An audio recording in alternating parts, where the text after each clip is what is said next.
اپنی جان دے کر حج کی حفاظت کی، جس نے اپنی جان دے کر کے اللہ اکبر دین کی ہر ایک ادا کی حفاظت کی، اللہ اکبر، اس ذات کا نام امام حسین ہے، محافظ دین کا نام امام حسین ہے۔ بلکہ اگر یہ کہوں تو بے جانا ہوگا، نبوت و رسالت کا چشم اور چشمے سے علی کی فلایت اور حضرت فاطمہ الزہرا رضی اللہ تعالی عنہا کی طہارت و پاکیزگی کے مجسمے اور فیضان کا نام امام علی مقام امام حسین ہے۔ واہ واہ واہ واہ، ماشاءاللہ ماشاءاللہ، بہت خوب، زندہ باد زندہ باد۔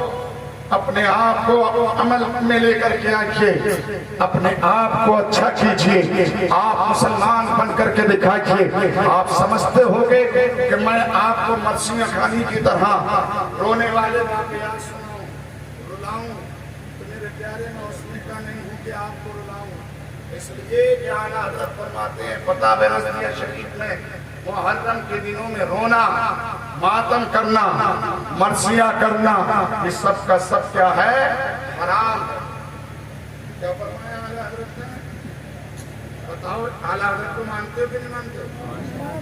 نعرہ لگاتے ہو مسلک اعلیٰ حضرت؟ تو مسلک اعلیٰ حضرت کا نعرہ تو لگاتے ہو، لیکن اس مسلک کا جو پیغام ہے اسے نہیں مانتے۔